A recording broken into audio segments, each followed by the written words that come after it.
And so it is starting to record. So with that, um, let's welcome Dennis Ware with Infinite Realty to 1 Million Cups Eden Prairie, and let's do a online version of our standing warm welcome for Dennis. Thank you for being here today, Dennis. I appreciate it. So let me see if I can follow up. You guys, great introductions and everything there. So, all righty. So let me get this to come up. When the technology cooperates, it's a beautiful thing. I made it go away. There we go. So let me go here. Yep, So we can see your deck. you can see my doc now. Good, because Yep. everything is in there. So let me just start from here. Yep. And by the way, it's kind of showing the desktop and the whole thing. So there you go. Now it's on the present. Oh yeah. It just takes a second. Technology is a beautiful thing when it works, right? So Infinite Reality is our name of our company, and our mission is to bring your digital world to life. This is what I mean by this. We make holographic software to accelerate the evolution of education. I'm an impassioned educator. Like I said, I teach 8 subjects, so I'm kind of busy. But our vision is this. This is the Microsoft HoloLens. These are 3 young men that are viewing the actual brain out in space, but they're all doing it at the same time. This is called what we call multimodal learning. Right now, we learn in mainly one mode, predominantly our eyes. We read something, we comprehend it, and we move on and understand it and go on from there. But this is the first attempt ever at a multimodal approach, and it's 4 modes: sight, sound, touch. Yes, touch, not tactile, but sensory touch and kinetic movement as they're moving and being wild and seeing the same thing at the same time. And the problem is that I'm an African-American male who had some unique parents who bought us the entire Encyclopedia Britannica, child's and adult version, every letter. And I went to kindergarten with an 8th grade reading level. And I was just tested like a guinea pig. Only went to 1st grade, half of it, never went to 2nd grade and part of 3rd. They just skipped me along like, you already know how to do this stuff, because I could comprehend. But reading is the crux of the educational achievement gap. We stopped teaching you how to read around 4th grade. We expect your comprehension to go up. We switch from pronunciation to comprehension right after 3rd grade, and we never tell you. But because of these things, this is why we can address this issue with our solution. So Bill Gross down there says that there's about 5 things why companies fail. I like to flip that around and be positive and say there's 5 things why they succeed: timing, the team, the idea, the business model, and the funding. So the timing could not be better. 42% is a business based on timing. COVID is forcing the world. This global pandemic is forcing the world to rethink how we educate our children. And unfortunately, morale is at an all-time low. Right, graduation rates are down. The economy is greatly impacted around the globe. Supply chain, education is being revamped everywhere. Unfortunately, we had 2 suicides this year in our school because the kids are so depressed and so affected by this. Right, they're social beings and they're just not realizing it. The society is just not realizing, teachers, we are an essential worker. So the team, myself, I started this company, an industrial engineer by trade, but from a Northern Michigan University, one of these particular degrees back here, and minors in psychology and education. I've been teaching for over 15 plus years in both Wisconsin and here, because I went to private industry with IBM, Microsoft, and Lawson Software, and for 20 plus years. And I have my master's from St. Thomas and my principal's administrative license from St. Mary's. Here's one of my former students, Philip. He's the developer. He graduated from the University of Iowa in 2019 with 3 majors. He is a electrical engineer, computer science engineer, and a math major.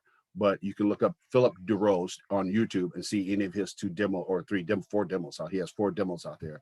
DUROSE, Philip DeRose. He's on YouTube. The idea in and of itself is we take the HoloLens, which gives you the interaction of sight, sound, right? And you can touch holograms. Let me show that later. In front, the prototype application, our minimum viable product we're currently trying to finish up developing, is in front of a child, there's the word "at" in front of them out here in space. And we tell the teacher tells them that is pronounced "at." And then you give them a colorful wheel that they spin on the left, so you can see every student engaged, because they have to be kinetically moving and engaged in their own education. They roll it around to C, and you say the C makes the hard cuss sound. what does that word say? And the student says, it says cat. And the device hears the student say cat, and then it presents them with a holographic cat to pet 3 times, and it meows and disappears.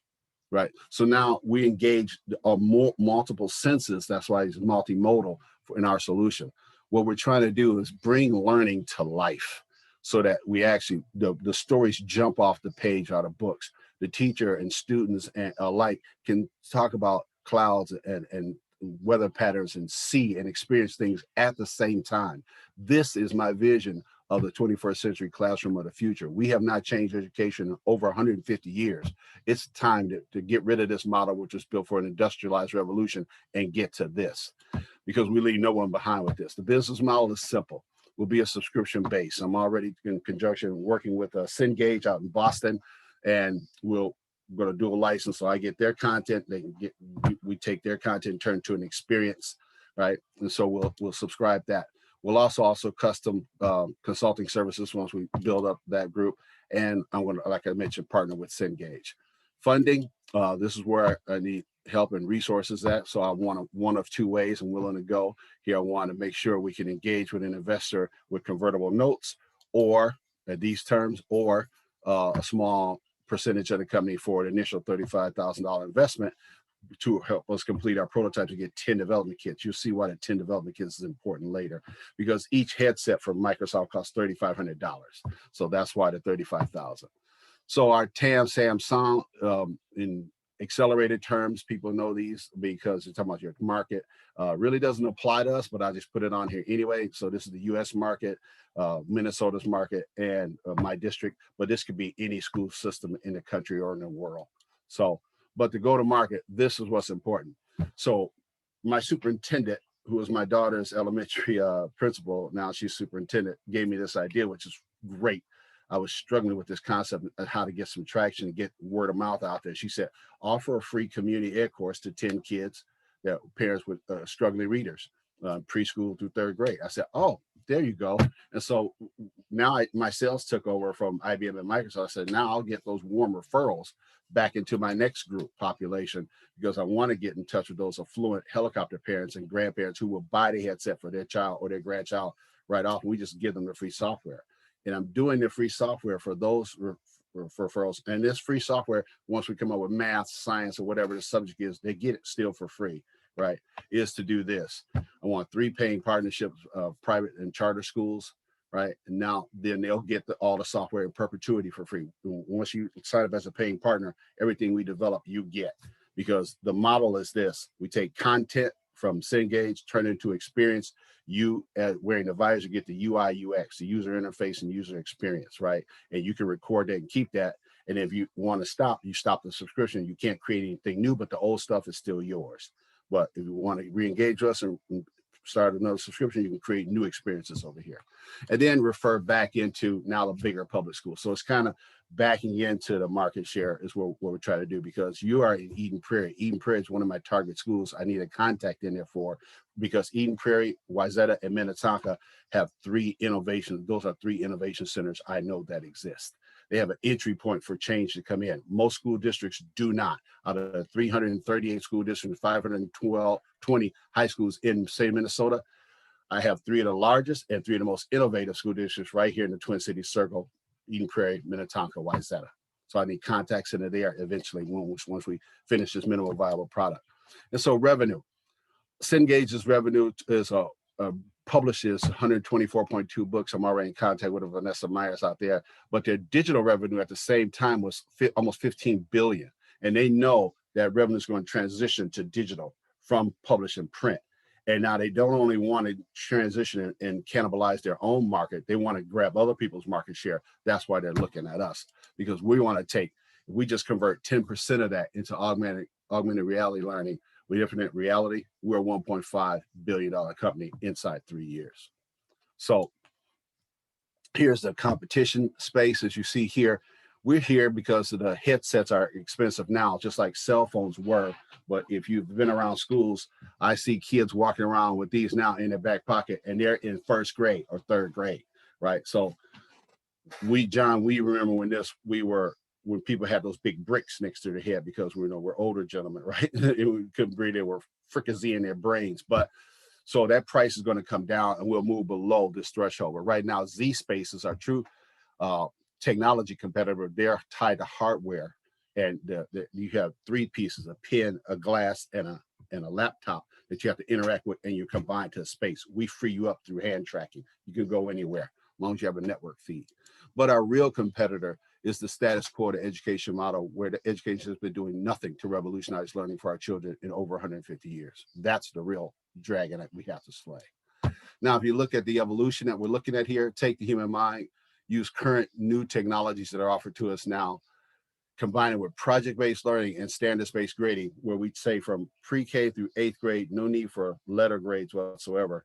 All you need to do is say, it's a green box for mastery, teach to mastery, or down to red, I don't understand this at all. You're trying to teach me y-intercept, I don't get it, right?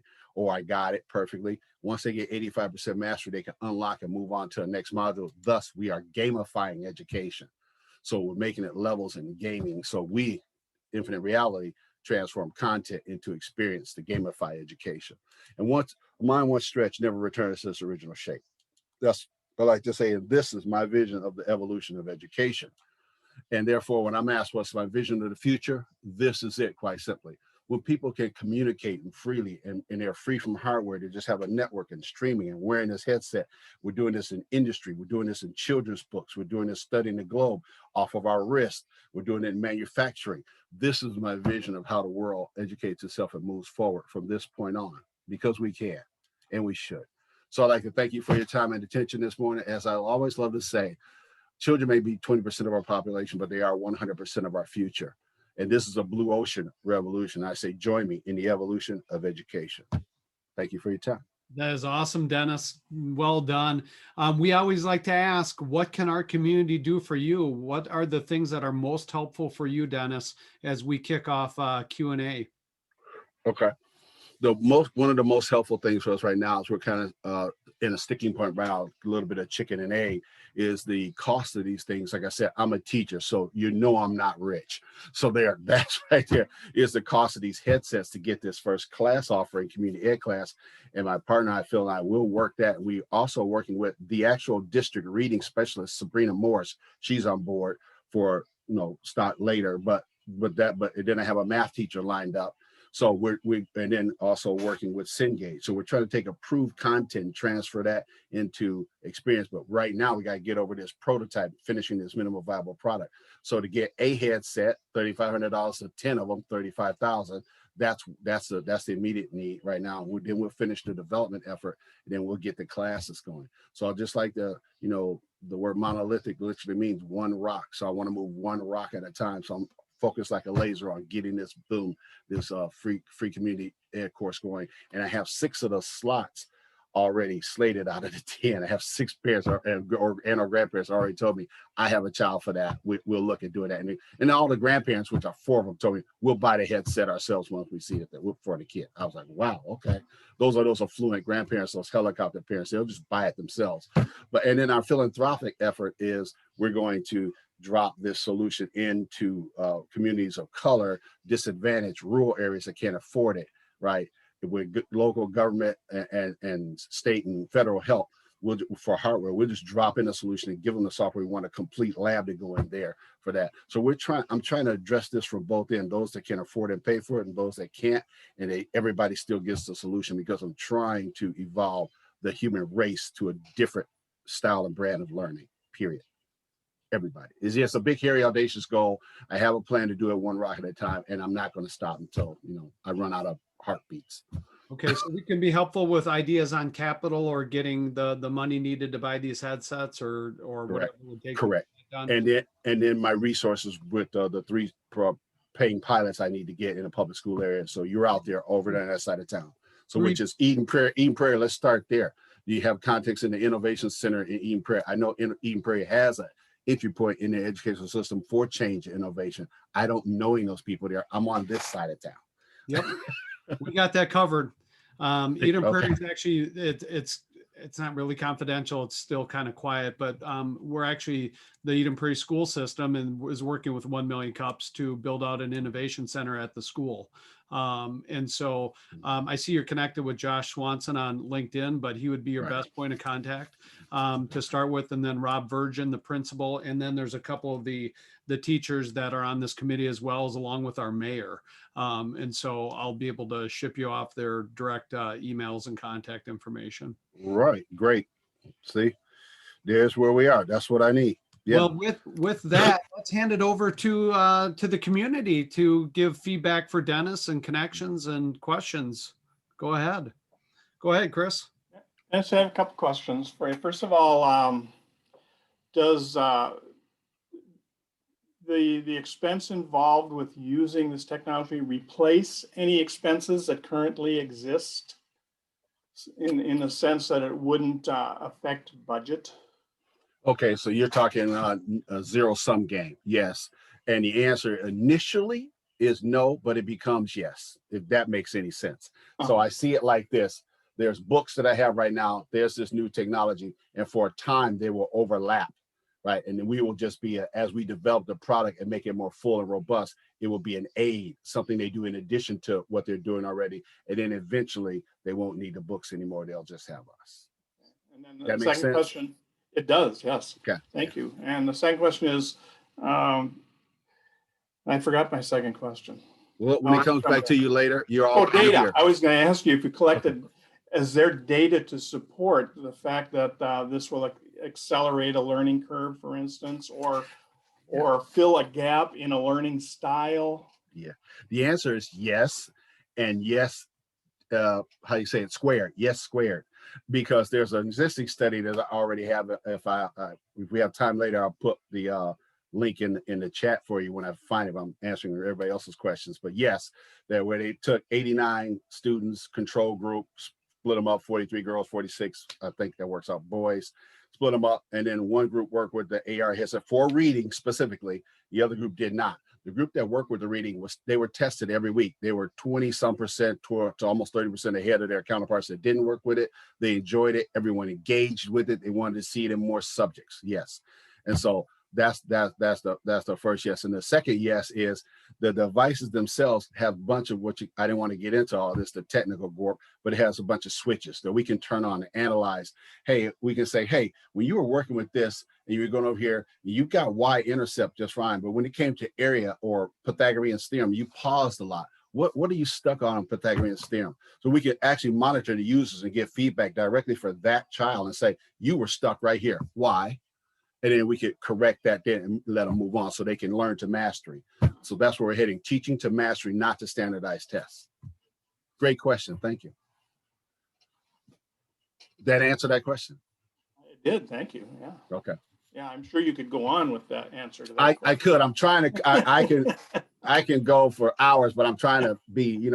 My mentors always tell me, brief. So any others? I want some feedback. And what do you guys think about the idea, the concept? Because this is why I'm never going to let you go, because it takes a village, and you have become part of my village, and I'm never letting you out. Jane, go ahead. I see you got your hand up. Go ahead. Thank you, Dennis. Great presentation. I'm a big fan of new technology, especially from a learning perspective and engaging content with that technology.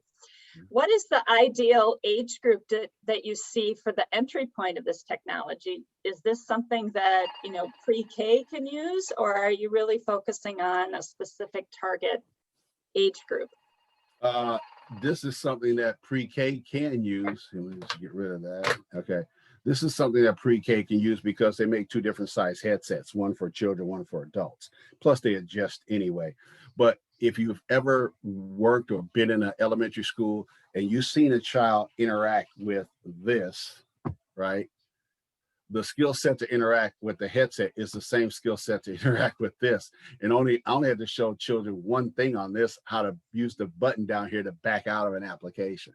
And after that, you just kind of get out of their way and you'll see them moving and manipulating things, putting things over here, because when you touch a hologram, it lights up where you touch it. It's not tactile, but you interact. I could play a holographic piano real time, right? So once you give this headset, my greatest fear is one of the parents told me, she goes, you need to put one thing in there you probably haven't thought of. And I said, what's that? She said, screen time control for parents, because my child won't want to take the damn thing off. I said, we hadn't thought of that. And so she said, so we got to put a parental screen time control in there to say, you can only be on here for 2 hours. Because once you get them interacting with technology, they don't want to take it off. I already have a young person's panel, which is for a lot of my former students who are in college now. But I speak to them, they go, we need this now. Parents say they wanted it, but the school districts are giving us everything, give everything the Heisman, right? Because parents don't realize they pay for everything in taxes, both for state, property, bonds, and levies. They pay for 100% of everything and have zero say in what their children get. We have to flip that model on its head.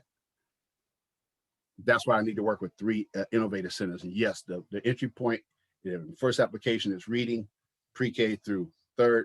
And yes, that goes on. There are just distinct segments that you read the application for different groups as you go up. And that's why we work with our reading specialist, Sabrina Morris. But right now, our initial on point or beachhead attraction point, pre-K through 3rd grade. Great question. Thank you. Did that answer that question? Yeah, okay. I guess there's many questions I have on the tech stack and everything else, but it's probably, we can go into depth later on. I'll probably reach out to you, but okay. Definitely like the product. I see technology as big innovation inside of the program, but I guess the key is scalability. You know, are you building it for how many people to see the same Minecraft server, or or is it classroom idea, or are we talking 1,000 people all on the same educational platform learning about the governor speaking or something? Okay, so scalability. Let me answer. I'll put my cell phone in there in the chat for you guys. This product is built on Microsoft Unity. So scalability to me, when you say that one word, it means 2 things to me. It means, can you scale the product quickly? And is it portable to different devices that hardware come out? And the answer is yes to both. Because the actual product, the only sticking point or choke point for the solution is your network. That's it. So because it's hand tracking, so it's just your headset and your hands do everything. No additional devices or anything needed. Network speed is the only thing for scaling for that. And a teacher can have a teacher one where they can walk into get closer proximity to a group and see what they're working on, or in this group or that group, or a student, right? And then the other thing is, yes, the solution itself scales infinitely. So yeah, no scalability issues. Thank you. Did that answer that question? Yeah, put me down for a headset. Yeah, see, you'll buy one too for your seat. So everybody will get one, but you need the solution first. And that's what we're trying to do. We're going to stay in our lane. The business model is to stay here in the middle and just take content, transfer it to experience as fast as we can across multiple subjects and build this up. So I can die a happy man when a preschooler, a pre-K person graduates from high school and they've never touched a book. All they've done is this learning with our headsets. Then I can say, okay, we're up. I'm ready to check out, deuces. Right? I think this is brilliant. I was one of those kids who had a lot of trouble with reading comprehension. I still do. My 6th grade teacher told my parents I just wasn't that smart, and I believed that forever. So I think this is awesome. I wish I had it. You hurt my soul right now. That just hurts my soul. Because a lot of my friends who look like me were told that, and I said, they were actually really brilliant. I said, you just struggle comprehending. It's like a computer processes, Kathy. It's input, process, output. If you don't understand the input, you have zero hope of completing a process and giving them the correct output. Right. And they were like, why can you do this? I was like, because my mother made me read bedtime stories to her out of those encyclopedias. I didn't get read to, I read to her. She flipped it. And she did something brilliant for all you parents and grandparents. So she did this. When I came home from school every day, she had us take out we had to do our homework right away at the dining room table. And she had to spread all our books out. And she touched the book. And that's the book you had to teach her the lesson you learned that day in that class. Hmm. So no wonder 3 of our 4 boys started out in education, right? My oldest brother is a retired principal, and I'm the baby, and I'm still in it, and I'm trying to revolutionize the way we do it because we've been doing it the same way. My gift, my superpower, Kathy, is that I was born with one of these things in my head. So I took apart our new blender, and John, you remember this when those old cedar blenders first came out, and that bowl turned. You put your bowl you're mixing in on that little white little pedestal, and as you work the blender, the bowl turned for the first time that came out. I took that sucker out of the box at 8 years old and took that thing completely apart because I was fascinated because I didn't know how it worked. I could see the armature inside going this way. I said, how in the world does it go 90 degrees and make those beaters beat and they never clang into each other? How does that work? So I took that sucker apart, and my mother was shocked. Walks into the kitchen, that thing is all over the kitchen table, every spring, every screw. And she said, what in the world did you do? I said, I couldn't figure out how it worked, so I took it apart. She goes, can you put that back together? I said, yes. So she said, do so. 35 minutes later, it was all the way back together, and I fixed the old one. And I was 8. So, because that's my superpower. I want to give the world my superpower. That's it. It's a simple concept. I don't think this helps you today, but you know, it seems like this would replace the iPads and laptops that everybody gets today in school. My kids had laptops, I think, from about 6th or 7th grade on. And, you know, however the schools are financing that, I think they're leasing them.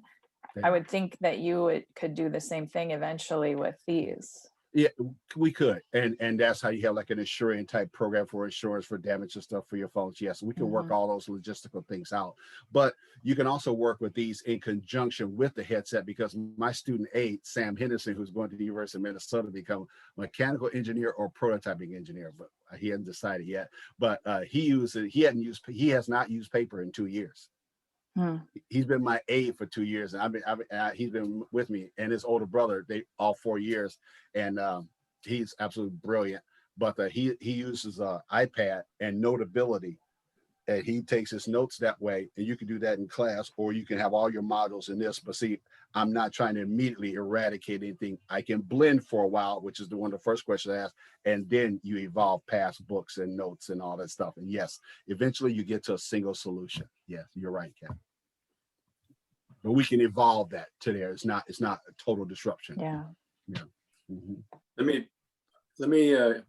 interject here, and if I can go back to content. So when Lee buys that headset, what content is going to be available, and how's that going to go?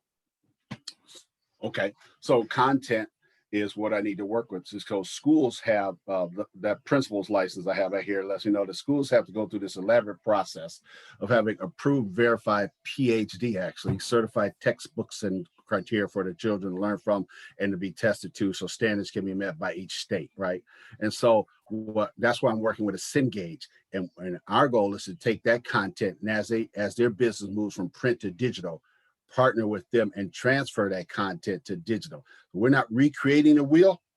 We're not. We're just going to take it and boom. That's why I'm working with specialists both in reading, math, and eventually science. Those are the first 3. So does this content exist out here when he wants to buy the headset now? I say don't buy the headset now because we haven't made it yet. Nobody wants to do this except us. It's a big, hairy, audacious goal. And until we do it, nobody's going to do it. But before anybody else thinks of doing it, Dave, I want mind share and market share in my 12. I have 12 segments, 12 sectors, split out my business model. I don't want to do this for every subject in the world. I have 12 sectors I want to dominate. And I want, as my football coach used to say, I want my disproportionate fair share of success. Right? In other words, I want to dominate those 12 markets and leave everything else to everybody else, right? I'm working with the Vikings right now. I got a second meeting coming with the tech center, and we got an RFP we're going to sponsor to the federal government for healthcare for veterans, both in and out of service right now. So government's in there, healthcare, simulations, entertainment, gaming, medicine, sports, but construction, law enforcement, right? So I got my segments lying out, and I want to stay right there. I want to stay focused like a laser. All my business training at IBM and everything always taught me one thing: make a plan, stick to that plan, and work the hell out of that plan. Right? So it taught me focus. So I'm not going to be 1,000 rays of light. I'm going to be a laser, cutting through all the crap that we have to get through to get this thing up and running and get past 13-18% market share. Because new ideas are, like GE said in that commercial, they're ugly and unwanted at first until we bloom into the beautiful swan that we always were inside. Right? So. Dennis, Yeah. I just looked up, right now, the Minnesota Angel Tax Credit has 3.7 million funds still remaining for minorities or women-owned businesses in greater Minnesota, as long as they own over 51%. Angel tax credit.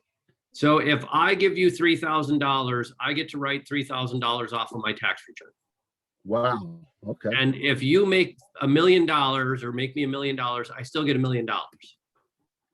But why wouldn't I give you a $3,000? I don't know why you wouldn't. Because it's either I give it to the state or I give it to you, Dennis. And hey, well, you kind of look, but wait, are you a Green Bay Packer fan? No, I am a dyed-in-the-wool Minnesota Viking fan from the state of Wisconsin. We are not unicorns. Right. So no. And that's a credit, not a deduction, right? Is that a credit? Hey, plus I'm a Bobo. You don't see my office. I got Randy Moss over there, a picture of the stadium when it first opened up, the new stadium. Leo Lewis there, which I served on Leo Lewis's board for over 20 years. Chris Carter right there, and look at my debit card. Oh man. So I'm a Bobo. So yeah. All right. So I think that would be the best path if you still maintain over 51%. Now, assuming you're a minority. I'm a minority. Well, yeah, I say other now because I did ancestry DNA. I'm an advanced mutt, man. I'm 13% German, 7% Irish, 21% Native American, and the rest various Western African. I'm like, wow, why did I have to learn that now? So I literally just put other now. I'm not kidding, but I identify as an African American, and yeah, I have 50%. I guess. What if we're 50-50 because Philip and I are 50-50? If he's not, then that would void it. So you might want to change 51-49 and explain. Okay. Yeah, I will. An easier source of revenue then. And I would do that. It's only got 3.7 million left, and so I think it would be a race. And now it can be any amount you raise under whatever exemption. Now you have to run to David to the center square and talk to him about how you set up and raise funds. Okay. To make sure it's legal, because Lee doesn't like going to jail. Right. So that's why we bring the lawyer in. Got it. And that's his expertise. There we go. So David, we need to talk right away. I'm ready. Okay. That's why I put my cell in the chat there. So Angel Tax. I saw that. I saw that. I've already reached out to you on LinkedIn. All righty. Perfect. So yeah. So that's what I need. You see the big hairy audacious goal. A big task does not scare me. I've done big tasks before. I'm a statistical anomaly myself. So I've been here a long time, been succeeding all the whole while. So I'm not afraid of any challenge. So I'd say bring it on. If I can survive the 60s, I can do anything. So, Dennis, going back to the content, how do you lesson plans? Do they get loaded one time, or how do you monetize the people that are building them for you, or do you need capital for that, or can you kind of just take us down that road? Matthew, that's a beautiful question, and thank you for asking it. Lesson plans will be built in along with assessments. So as a teacher, one of the things I hate that the administration does to us in school districts, they bring its new software and say, you will use this, and this. And we go, okay, what are testing at? And so we have to redo and rewrite our tests all the time. If you can change the model, the paradigm where you're teaching from, and say, we're not teaching to a test, we're teaching for mastery. So there are no standardized tests, and the lesson plans are built in. And what we intend to do, and Philip and I talked about this a great deal, is we're not going to monetize the lesson plans at all. We're going to support off of our server a forum where teachers all across the world can have modules in whatever language and have a forum where they have lesson plans that say, hey, if you're struggling with teaching y-intercept or the area this or Pythagorean theorem, or you're struggling in teaching 5-letter combinations or full names up front and vowel consonant structures with the Latin suffixes, because why does T-I-O-N pronounce S-H-U-N? Because it means present tense in Latin. If you're struggling with that, here's a great lesson for that. And the teachers can just pull it down and it'll plug and play, because this thing is modular.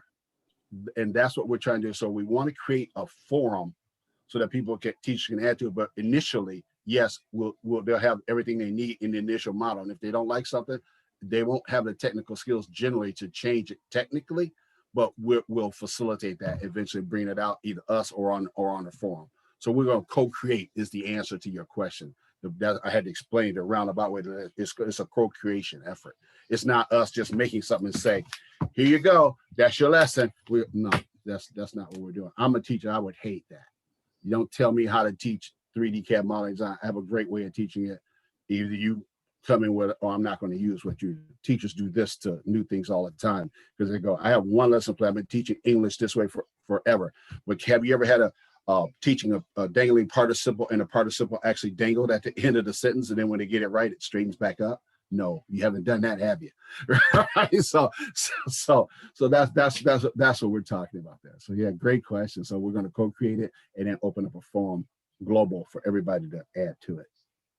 And as this sounds like, theoretically, you would be eliminating the concept of first grade, second grade, third grade. I mean, it sounds like, you know, a kid could theoretically kind of master and keep moving through and move faster, or, you know, slower. Would there be such a thing as being in a grade, you know? Yeah, Kathy, you touched my heart, because I was that kid who was skipped all those times. Then we moved to a different neighborhood, and because I was a little runt back then, but I grew 4 inches over one summer after we moved, and they held me back 3 times to put me in my correct grade, so to speak, for physical growth and development. I was 6'1", 182, ripped in 7th grade. They didn't know what to do with me. They're like, who is the giant? Right. So I'm 6'3" now, but I was 6'1", 182 in 7th grade, because I grew almost 4 inches, right? And so, yeah, they can progress however they want to, which I would have loved to have done, but that's a social question left up to parents, administrators, and school districts, and I'll let them figure that out. I'm just going to cause the problem.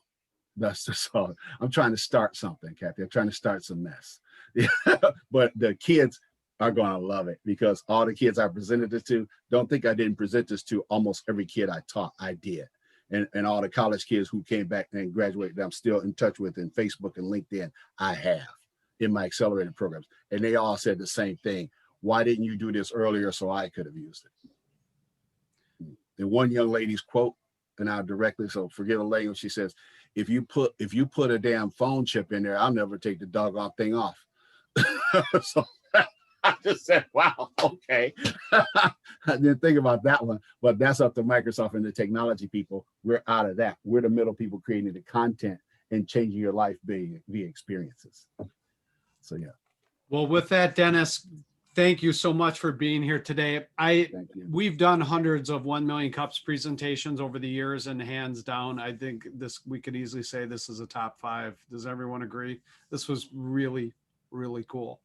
Well, I appreciate that. Thank you so much for sharing your story. I sent you a big email with all the contacts and all the insights for Eden Prairie, including the former superintendent, Kurt.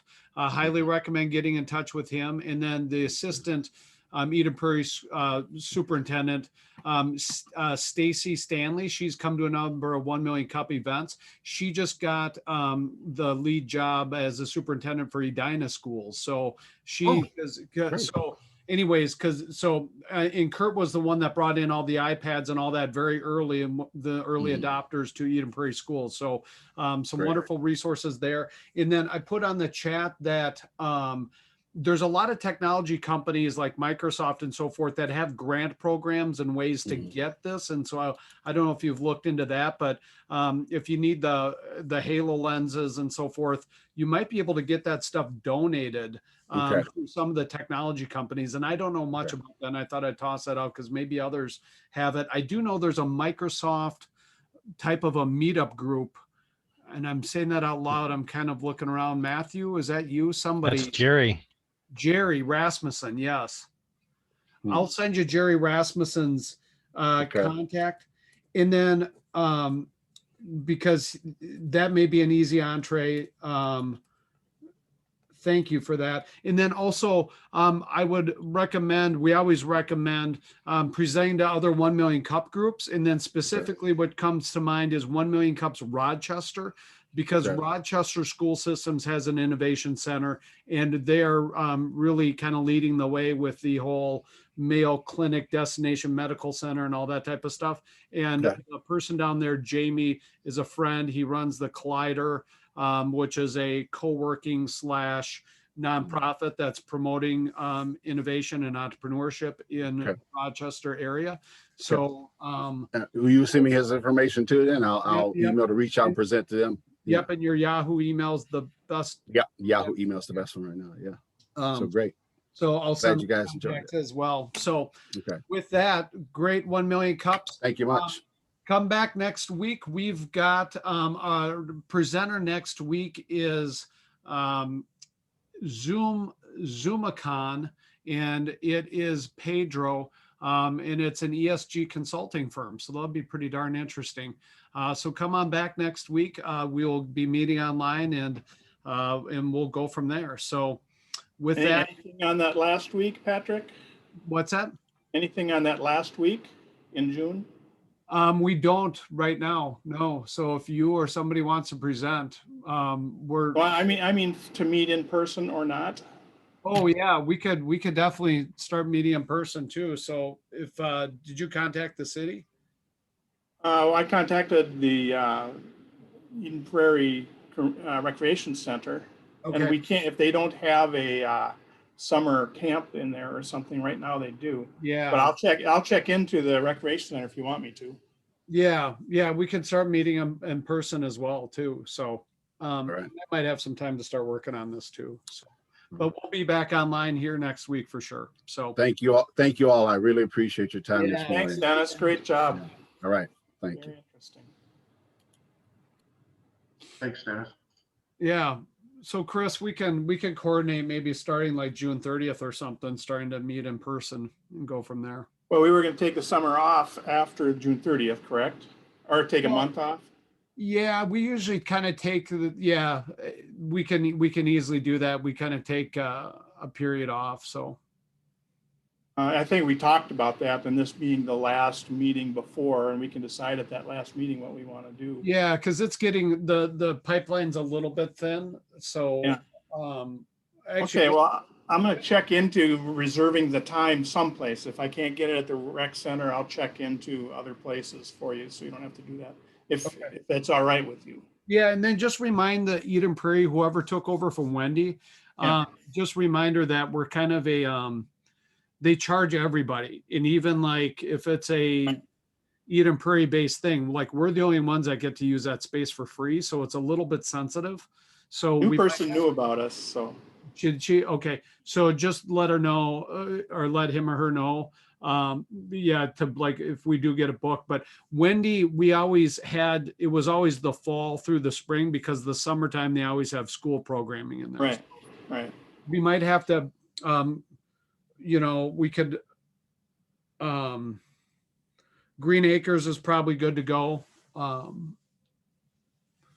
And Hennepin Technical College, Matt Leaf just left there, so I don't know who we would contact there anymore.